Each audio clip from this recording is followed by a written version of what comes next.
Hi, this is John with WesleyGospel.com. I was just listening to Michael Brown's podcast called Why Aren't We Turning the World Upside Down? And it just kind of stirred up some thoughts in me. I did a review of Leonard Ravenhill's book, Revival God's Way, which is his sequel to Why Revival Tarries. Kind of represents his most mature thoughts on the nature of revival. And he basically, his thoughts were that revivals require intercessors, revivalists, and evangelists every time. That when we talk about like a national revival, like the Second Great Awakening or the Great Awakening or the Brownsville Revival, where it hits the whole country in some way, shape, or form. There's national awareness of it. It only lasts for a couple of years, but there's national awareness of it, and there's social and societal transformations that happen with regard to social ethics. Like in the Great Awakening, Jonathan Edwards was the evangelist revivalist preacher, and he was preaching hellfire sermons. That was one really characteristic thing about him. And then the effect, if I'm not mistaken, was less people were going to the tavern. In the Second Great Awakening, Charles Finney's emphasis was on the moral law, getting Christians to obey the moral law with proper perspective towards the atonement. Moral influence theory coming to follow up after substitutionary atonement to help people understand that they need to obey the moral law in Scripture. And so the social impact that had was, saloons were, people stopped going to saloons more often, and temperance movement started to begin. Alcoholism came under attack. Slavery came under attack. Abolition movement started. The Pentecostal revival, I don't know if it had a quote-unquote national awareness impact, but clearly the Pentecostal revival challenged racism. It challenged that. The Jesus movement it seems to be kind of like an anti-drug addiction movement, that was the big social problem that the Jesus movement addressed nationally. And I would have to say ditto with the Brownsville revival. It seems that, it brought national awareness, and the social change was, again, anti-drugs, anti-alcohol. And what I personally believe, like, if there's ever another national revival like this, like these movements that have happened in the past, these evangelical revivals, it's going to have the intercessor and the evangelist turned revivalist element.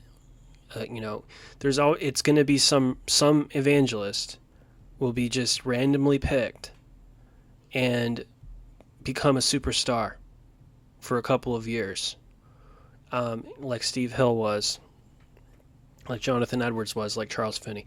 That's why it's totally random. That's why Calvinists debate with Wesleyans over the nature of revival, because when they talk about revival, they're talking about it nationally, and the Calvinists say you can't plan a revival. Well, that's what they mean. They mean national revival, national awakening, and you can't.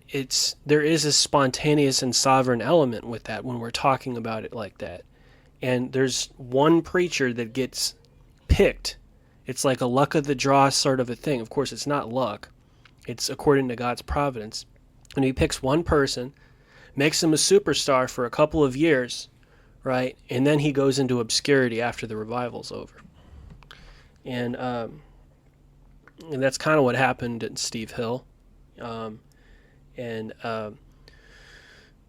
So I would think that's sort of the model. You always have these intercessors behind the scenes that are just praying for national revival all the time. They're just praying their guts out for hours and hours, like Leonard Ravenhill used to do. And I believe the Brownsville revival, and I think Dr. Brown believes that the Brownsville revival was the fruit of Leonard Ravenhill's prayers his whole life for national revival. There's a spot in page 74. On page 74 of Why Revival God's Way by Leonard Ravenhill.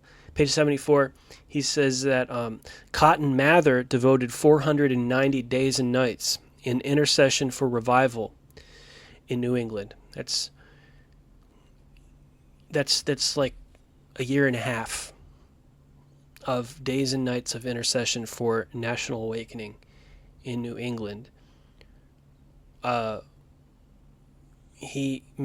Mather died in 1727, just prior to the First Great Awakening. Dr. Lovelace noted, "Where prayer is, revival cannot be far behind." And what's eerily prophetic is you can almost see the same pattern with Leonard Ravenhill and then the Brownsville revival.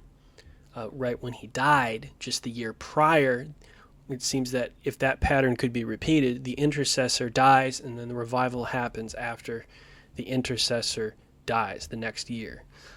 So that's what happened with Cotton Mather. Cotton Mather was the intercessor for the Great Awakening.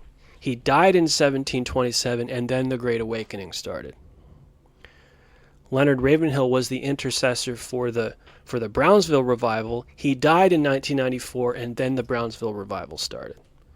So that's just kind of like an interesting, weird, and eerily prophetic thing that I kind of noticed on page 74 with Revival God's Way. It's almost like Leonard Ravenhill repeated the Cotton Mather thing,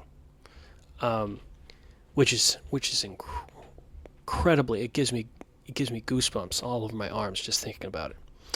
I got goosebumps all over me right now. Whoa. But to think that just one man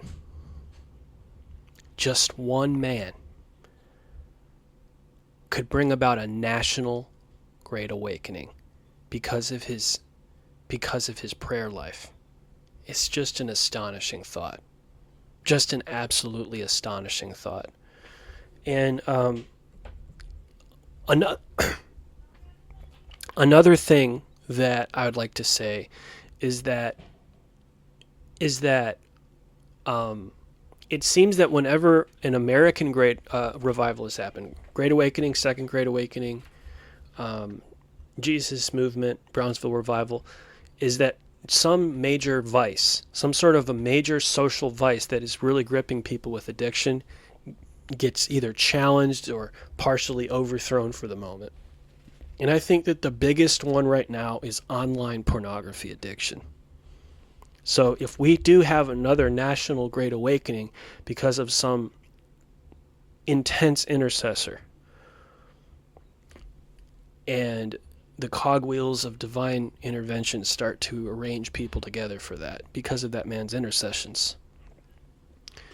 Man, that's a heavy thought right there if you think about it. I think that online pornography addiction would really come under attack. And maybe even, I'm just speculating here, I'm not speaking out of a dream or vision, but maybe even be challenged governmentally. You know, in China, it's illegal to have pornography. Like, people can't get it because the government and the IT people work together there in communist China. They can't get pornography on their computer screens. And that should just put this nation to shame, that atheists have more discernment about pornography than so-called Christian America does. And that's a huge thing. And then, of course, the traditional vices of drugs and alcohol would always come under attack, and if a national revival began.